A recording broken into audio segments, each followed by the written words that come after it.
Bonjour, alors dans cette vidéo, je vais vous expliquer comment on applique donc la formule de factorisation. Donc une factorisation, ça consiste à transformer une somme ou alors une différence de deux termes en un produit. Donc dans la première formule, donc on transforme la somme de KA et KB en un produit qui est le produit de K et A plus B. Donc dans un produit, les deux termes, on appelle ça des facteurs. Donc un produit, je rappelle, c'est une multiplication. Dans la deuxième formule, on transforme la différence du terme KA et KB en un produit, donc du terme K et du terme A moins B. Donc, sur le premier exemple, donc là on a une forme qui n'est pas factorisée encore, hein, on a une somme de deux termes, donc la somme de 7x et de 21. Alors le but, en premier temps, ça va être de transformer chaque terme de la somme en un produit. Donc on va transformer 7x en un produit et 21 en un produit. Par contre, il y a une condition, donc on va devoir d'abord trouver un diviseur commun à ces deux nombres. D'accord? Donc le diviseur commun à 7 et 21, ça va être le nombre 7, le chiffre 7. Alors, 7x, ça va être 7 fois quelque chose, et 21, ça va être aussi 7 fois quelque chose. Donc 7x, c'est 7 fois x. Et 21, ça va être 7 fois 3. Voilà, donc là, on est arrivé à la forme k fois a plus k fois b. 7 fois x plus 7 fois 3. Maintenant, on va souligner le facteur commun. Donc je rappelle, un facteur, c'est un terme d'une multiplication. Donc on a le facteur 7 qui est commun aux deux produits ici. Donc ce facteur commun, donc comme dans la formule, on va le mettre tout devant ici. Donc ça va être égal à 7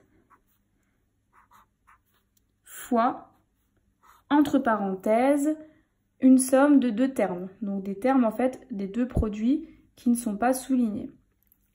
Donc ça va être 7 fois donc x plus 3.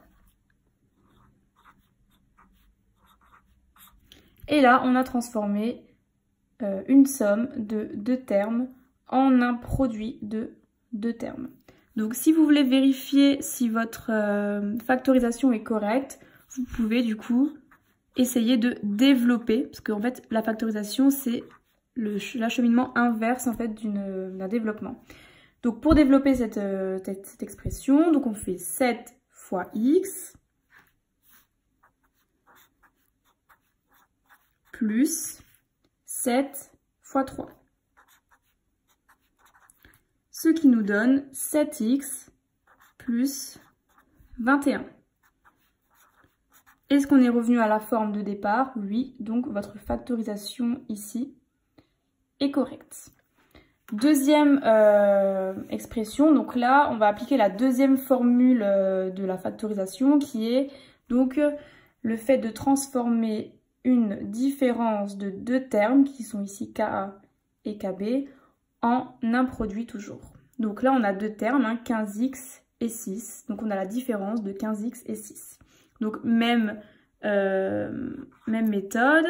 Le but, ça va être de revenir d'abord à cette forme-là, k fois a moins k fois b, avec un facteur commun dans les deux produits. Donc on va transformer 15x et 6 en un produit. Donc déjà, première étape, on cherche entre 15 et 6, quel est le diviseur commun.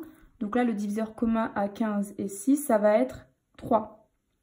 Donc, alors, on va écrire ça comme ça. Donc 15x, c'est 3 fois quelque chose. On remet le moins. Et 6, ça va être 3 fois quelque chose. Donc 15x, c'est 3 fois 5x. Et 6, ça va être 3 fois 2. Donc ici, le facteur qui est commun, c'est ici 3. Alors, on va le mettre, donc on applique la deuxième formule, on va le mettre en premier ici. Donc ça va être égal à 3 fois, entre parenthèses, donc une différence de deux termes, c'est-à-dire la différence des deux facteurs ici qui ne sont pas soulignés de 5x et 2. Donc 5x moins 2. Et là, on avait au départ une différence et on est arrivé à un produit de deux termes. Donc de la même façon, on va vérifier si 3 fois 5x moins 2 est bien égal à 15x moins 6. Donc on développe, distributivité simple, cette expression. Ça va être égal à 3 fois 5x moins 3 fois 2. Ce qui nous donne ici 3 fois 5x, 15x, moins, ici, 3 fois 2, 6.